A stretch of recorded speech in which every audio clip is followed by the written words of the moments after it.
halfway through the 12 days of MLB rankings. We're on day number 6. That means we're finally getting to the outfield here, and we're getting it started, of course, with the best player from every team at left field. Left field is a weird position. There isn't anyone I feel like that jumps out as the clear and obvious favorite, so you should really be paying close attention to these rankings because they are kind of all over the place. Gotta be the one I feel the least confident about, probably the one I got the most aggressive with, to be honest. So warm up those fingers and get ready to start typing in the comment section about how crazy these are. But also remember to hit that subscribe button and to drop a like as well, because it helps support the channel, and you don't want to miss out on these rankings. You know they're bangers. Follow me on all my social media at GiraffeNeckMarc. Links are in description. Let's get going into these weird left field rankings. Getting today's video started at the number 32 spot, I've got Cal Mitchell of the San Diego Padres. They don't really have anybody there at that position right now, so it's gonna be Cal Mitchell, and he's gonna come in at the bottom. There's honestly just not that much to say. He's played in 71 games at the major league level with the Pirates, hit 5 homers, 11 doubles, 17 RBIs, with a slash line of 222, 284, 343, and 626. I'm not gonna spend too much time on this one. He's not gonna be the everyday left fielder, but I had to pick someone, so Cal Mitchell gets us started. My favorite number up next at number 31, JJ Bleday of the Oakland A's. I actually think Bleday, like, there's a good player somewhere in there. He was a former first-round pick. He's shown signs of being a very talented player. He's a pretty good athlete, just hasn't shown it just yet at the major league level. That being said, he was better last year than he was in 22 with the Marlins. Just doesn't really say much. 10 homers, 11 doubles, 27 RBIs with a 195 average, 310 on base, 355 slugging, and a 666 OPS for an OPS plus at 91. Let's see JJ Bleday play a little bit more before we start making any real assumptions about him, but definitely hasn't looked great thus far. Getting the top 30 started at number 30, former Savannah Banana, now Seattle Mariner, Kade Marlo. I don't know if you're picking up on a theme here, but a lot of these lower ranked left fielders are just guys that might not even be their opening day. Kade Marlo being one of them, currently projected to be the Mariners left fielder. I don't know if that's going to rock. 34 games, 3 homers, 3 doubles, 11 RBIs, hitting 239 with a 330 on base, 420 slugging, and a 750 OPS for an OPS plus at 111. I don't think Mariners fans are going to feel comfortable with him being their everyday left fielder going into the season. Want a little bit bigger of a bat, a little more impact. Kade Marlo, fun fact, I think he's the first ever Savannah Banana to play at the major league level, but that's kind of where the fun ends. He had a nice little season, but I don't know what he's going to look like as an everyday left fielder. For the 29th best left fielder in Major League Baseball, I've got Stone Garrett of the Washington Nationals. This dude's ripped. Stone Garrett actually had a really good season last year. 89 games, 9 homers, 17 doubles, 40 RBIs, hitting 269 with a 343 on base, 457 slugging, and an 801 OPS for an OPS plus at 120. I know you might be saying, like, wait, why are you dropping him down so much? The projections don't really love him. He's a really strong dude who does a lot of those strong, great athlete things, but the consistency in his game probably doesn't stretch well over an extended period of time outside of like that first little cup of coffee in the majors. If he makes that improvement, happy to bump him up. My favorite team up next at number 28, DJ Stewart of the New York Mets. Similarly, again, like, probably not going to be the everyday left fielder for the Mets, I hope. I love DJ. He was great last year for us in 58 games. 11 homers, 9 doubles, 26 RBIs, hitting 244 with a 333 on base, 506 slugging, 840 OPS for an OPS plus at 128. But he shouldn't be the everyday left fielder. He shouldn't be the everyday DH. He's great in a platoon role, but he's our guy right now for the Mets in left field, and there's some great things about him, but probably not the everyday guy. Next up at number 27, I've got Brian De La Cruz, left fielder of the Miami Marlins. I'm waiting for the pop-off. I'm waiting for the breakout. It's not coming. BDLC has gotten worse in every single season. Like, yeah, he had the best counting numbers of his career, but it was also the most games he ever played in a season. At the plate, 257 average, 304 on base, 411 slugging for a 715 OPS, OPS plus at 92. Definitely profiles better in left field than he did in center field or even right. He does all the things you want, like barrel king, hits the ball hard, but just hasn't been able to put it together just yet. And I think the Marlins are probably asking the same question, like, when are you going to do it, Brian? When? Still only 27, though. Don't give up hope. Just missing on the top 25 at number 26, I'm going to go with Chris Taylor, projected left fielder of the Los Angeles Dodgers. Taylor's best role is as a utility man. Playing every single day in left field, you're getting a just straight up league average player at the plate, and defensively, he's fine. He's whatever. Like, he's a solid athlete, but he plays left field, short, second, first, third, center field, right field. Like, he plays all the positions, but you never really want him to be your everyday left fielder. Last year, 117 games, 15 homers, 15 doubles, 56 RBIs, ended up with a 746 OPS for an OPS plus at 100, but I don't really feel like putting him much higher just because it doesn't really make sense with the guys ahead of him. Getting the top 25 started at number 25, I've got MJ Melendez of the Kansas City Royals. Tale of 2 seasons for him. MJ in the first half was miserable, a 622 OPS, little to no power in 80 games, but in the second half, we saw him raise that average, 270 373, 352, 485 for an 836 OPS in the second half of the season. 10 homers, 12 doubles in 64 games. Much better from MJ Melendez. I can't put him much higher, though, because, like, defensively in left field,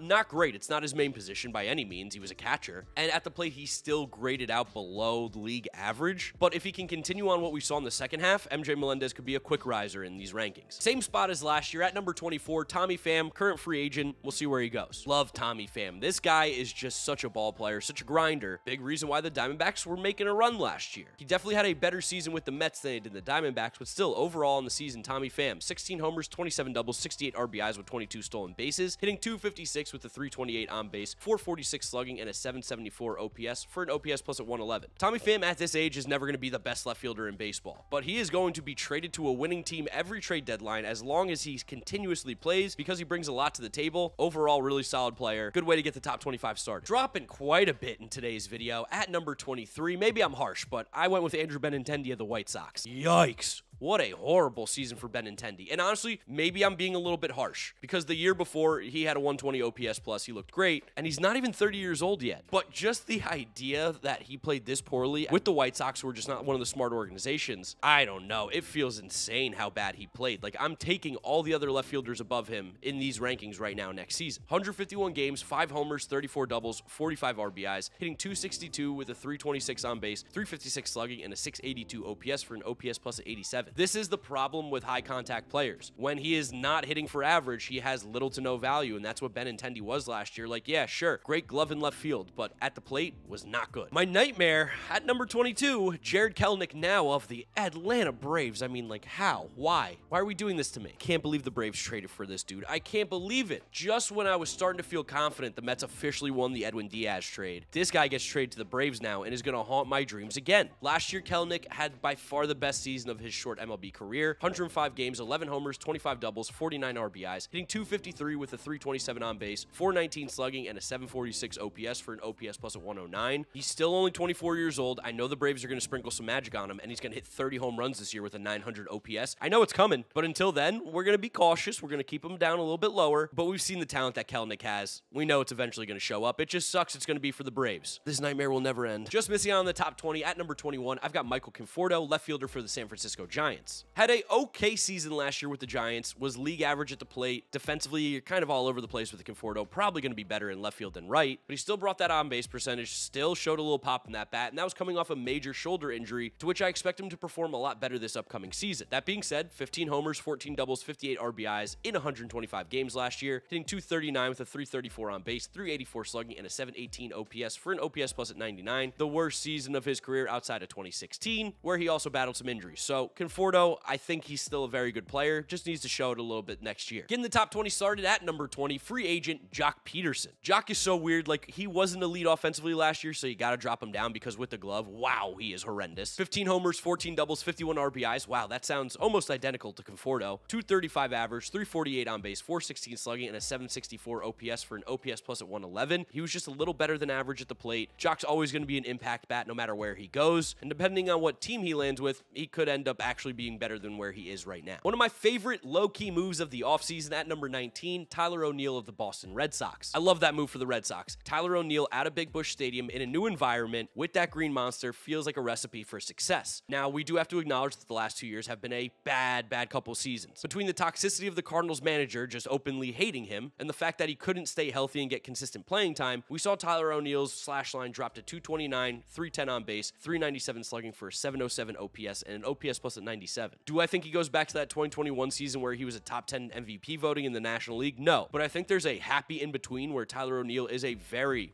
productive offensive player and provides value to the Red Sox this upcoming season. Like, I wish the Mets were all over him on that trade. For the 18th best left fielder in Major League Baseball, former Red Sox, now turned New York Yankee, Alex Verdugo. Similarly, Verdugo has just never really lived up to that hype we saw in that 2020 season, the first year with the Red Sox, where he finished 12th in the MVP voting. His numbers have gotten worse every year. The average on base and slugging has basically dropped every single year since. It's been a little bit disappointing, so maybe new scenery for him with the Yankees can turn things around. Still, at the absolute end of the day, his floor is really high because he's going to be a league average hitter at worst who gets on base and plays pretty good defense in the outfield. Not a ton of pop in that bat, only 13 home runs is his career high, but he's an extra base hit machine with 37 of them last year with the Red Sox. It'll be interesting to see what he can do in Yankee Stadium. It definitely plays a little bit different. Always weird when these two teams make trades. Coming in at the number 17 spot, I've got Brandon Marsh of the Philadelphia Phillies. Fun fact, the day I'm recording this is his birthday, December 18th. Happy birthday, Brandon. I do got to tell you though, Brandon Marsh had a really good season last year. Now, I don't think that he's going to be able to replicate it. A 127 OPS plus in the 133 games that he played. It just doesn't project well based on his peripherals. But in that time, he was great. 12 homers, 25 doubles, 60 RBIs, hitting 277 with a 372 on base, 458 slugging, and an 829 OPS. He obviously has a great glove, like he has a great glove in center field. You put him in left, it's going to probably even more like just show how good of an outfielder he is. Brandon Marsh is a really solid player. If he hits like this again, you're looking at a guy who's going to creep his way up into the top 10.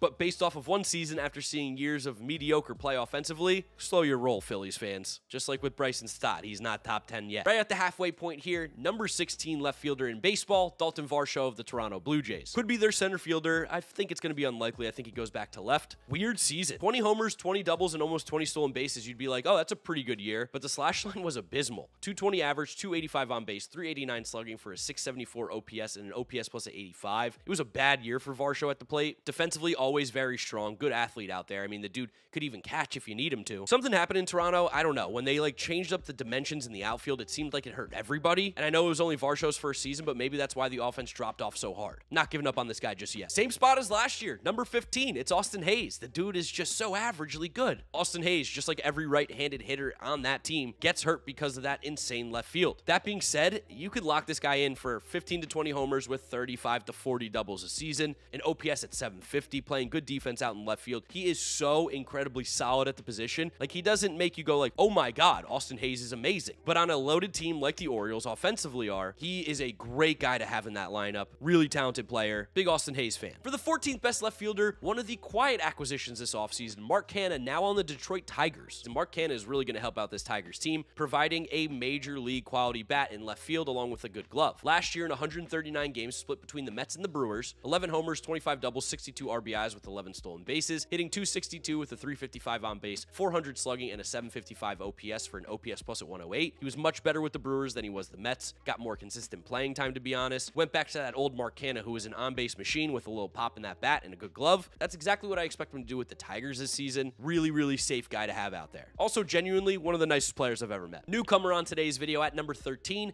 Matt Wallner of the Minnesota Twins. Statcast god, crushes baseballs, hits it so hard. He's a huge human being, 6'4", 220. Obviously, defensively in the outfield, a little sketchy out there. But you don't care, because at the plate is where he's got some real potential. He's really exciting. 76 games, 14 homers, 11 doubles with 41 RBIs, hitting 249 with a 370 on base, 507 slugging, and an 877 OPS for an OPS plus of 139. This dude got hit 13 times in 250 plate appearances. That's insane. He's got pop in that bat. He's going to put up big home run numbers. I'm excited about Matt Wallner. Twins fans should be too. Coming in at the number 12 spot, I've got Spencer Steer of the Cincinnati Reds, another newcomer to the list. Spencer Steer had a really nice season last year with the Reds, finishing 6th in the Rookie of the Year voting, 23 homers, 37 doubles, 86 RBIs with 15 stolen bases, while playing a variety of positions. They had him play first, third, left field, second base, right field. A lot of positions for Spencer Steer, who came up as basically a shortstop third baseman. But like I said, showed the power numbers, 86 RBIs, 15 stolen bases, hitting 271 with a 356 on base, 464 slugging, 820 OPS for an OPS plus of 119. Big Spencer Steer fan, good pop in that bat, good overall player. Reds fans should feel solid with him every day in left field. Just missing on the top 10 at number 11, I've got Lourdes Gurriel Jr. of the Arizona Diamondbacks. Welcome back, Lourdes. Snuck in there right before I did these rankings to get back into left field as a Diamondback. He had a really nice first season with them last year, 145 games, 24 homers, 35 doubles, 82 RBIs, hitting 261 with a 309 on base, 463 slugging, 772 OPS for an OPS plus at 108. Love seeing him improve upon the power, 24 homers, 30 doubles. That's awesome from the left field spot. Defensively, he's like fine in left field, nothing special, but Gurriel's a really solid player. That's why the Diamondbacks brought him back. Getting the top 10 started at number 10, Taylor Ward of the Los Angeles Angels. Ward's season had some ups and downs last year, especially because the Angels were bad, and also he got hit in the face. Ended up only playing in 97 games, games, but 14 homers, 18 doubles, 47 RBIs, hitting 253 with a 335 on base, 421 slugging, 756 OPS for an OPS plus at 105. Wasn't as good as his 2022, but Taylor Ward is still a really solid player. Can't wait to see him back on the field. Overall, just like a well-rounded left fielder. For the 9th best left fielder in Major League Baseball, let's talk about Steven Quan of the Cleveland Guardians. You saw it happen again. If you're a contact-oriented guy who doesn't hit for a high average, the numbers just aren't going to be that great. That's what happened with Quan. Of course, great defensively in left field. Second straight Gold Glove for him, and I haven't given up on him as a player by any means. He's still in the top 10. It's just I probably was a little aggressive last year where he was number 1, but it's also a weak position. It's so strange. Here we go with Quan's numbers. 5 homers, 36 doubles, 54 RBIs with 21 stolen bases, hitting 268 with a 340 on base, 370 slugging, 710 OPS for an OPS plus at 100. Just the numbers went down a little bit, which makes him bump down on my rankings. Contact-oriented guy, this is what happens. But at the end of the day, Quan is still very good. Next up at number 8, I've got Chas McCormick of the Houston Astros. McCormick right now projects to be the Astros' everyday left fielder, and he should be getting everyday playing time. In 115 games last year, had a career year, 22 homers, 17 doubles, 70 RBIs with 19 stolen bases, hitting 273 with a 353 on base, 489 slugging for an OPS at 842 and an OPS plus at 130. McCormick was awesome. McCormick was great. Good fielder out there in the outfield as well. Finally got a legit chance to play some more last year, and he showed like, hey, I'm pretty good. I deserve it, and I think the Astros are going to reward him. Right now should be the everyday left fielder and deserves it. For the 7th best left fielder in Major League Baseball, I'm going to go with Brian Reynolds of the Pittsburgh Pirates. Talk about a guy who started off the year crazy hot, but then got worse as the year went on. Did sign that big extension with the Pirates. Happy to see that. But we're now looking at a guy whose numbers have gotten worse pretty much every single year since 2021. So while I am a big Brian Reynolds fan, I can't put him in the top 5. Still 24 homers, 31 doubles, 82 RBIs on the season is a great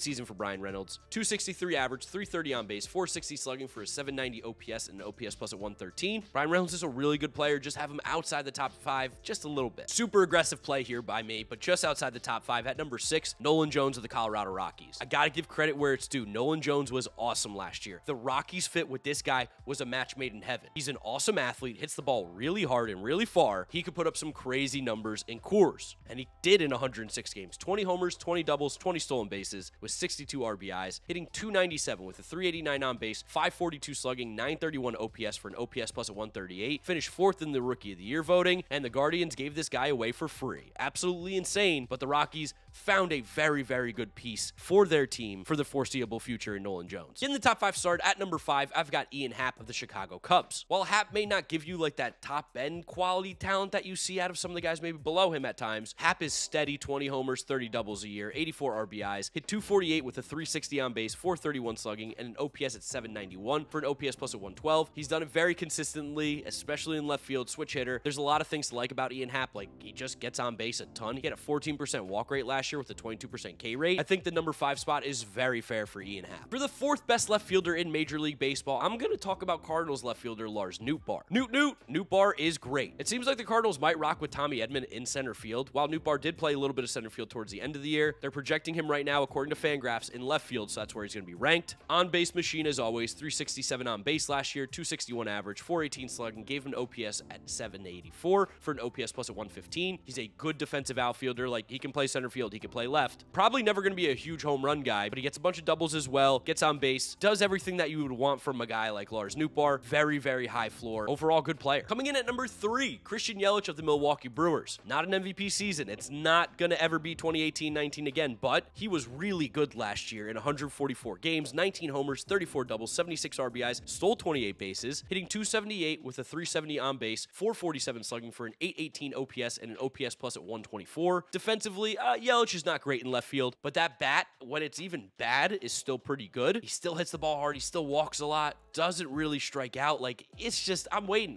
for him to do it again. Maybe next year will be that year where he pops off again for 30 plus homers. That being said, I still think he's a top 3 left fielder. Definitely my most aggressive ranking in today's video. I honestly wanted to put him at number 1, but I put him at 2. It's gonna be Evan Carter of the Texas Rangers. Yeah, I can hear you guys typing away already. He only played in 23 games. How are you putting him so high? The Rangers were like, hey, we're in the World Series, hit 3rd, hit 4th, hit 5th for this team. Hit towards the top of the order. You're one of the best players on this roster, and there's no doubt he is. In those 23 games, I'm gonna talk about the postseason as well, because it's a sample size bigger than basically what we saw in the regular season. 5 homers, 4 doubles, 12 RBIs, hitting .306 with a .413 on base, .645 slugging, .1058 OPS. I don't think he's going to have a .1058 OPS, but the walk rate is legit. He has one of the best eyes in all of baseball. I'll say that. His eye was impeccable this year. And then you look at what he did in the postseason in 17 games, 300 average, .417 on base, .917 OPS. Like, maybe that's a little more realistic of what you could expect. He's just so good. He's an awesome left fielder as well. I'm going to jump all over the Evan Carter hype train and call him the second best left fielder in baseball right now in less than 50 games played. But of course, coming in at number 1 after another phenomenal season is going to be Randy Arozarena of the Tampa Bay Rays. That MF named Randy is just a stud. He's so cool. He loves when the bright lights are on him, and he had another great season. 23 homers, 19 doubles, 83 RBIs with 22 stolen bases, hitting .254 with a .364 on base, .425 slugging for a .789 OPS, and an OPS plus at 120. Made the All-Star team. The left field position is weird. It's not particularly loaded. I don't think by any means Randy Arozarena is one of the elite outfielders, but at left field, I think he probably is the best one right now in Major League Baseball, outside of my Evan Carter hype and bias and love. So Randy, number 1 in left field. There they are, the left fielder rankings. Please don't throw too many tomatoes at me for putting Evan Carter at 2 this early, but that's my dog. I'm putting him there, no doubt. I don't feel even slightly bad about that. Remember to subscribe to the channel so you don't miss out on the content. Drop a like on the video if you enjoyed it. I know you've already commented, so I won't remind you. And follow me on my social media at GiraffeNeckMarc. Links are in the description. Thank you guys for the amazing support and for watching. Tomorrow we've got center fielders up next. Should be a little easier, should be a little more calm. You know the drill though from here on out. This is going to be the playlist to the 12 days of MLB rankings, and this will be the most recent of the rankings that has been uploaded in case you haven't seen it or you missed it. Click through those and watch them. Thank you guys as always, and I'll see you tomorrow for another video. Bye.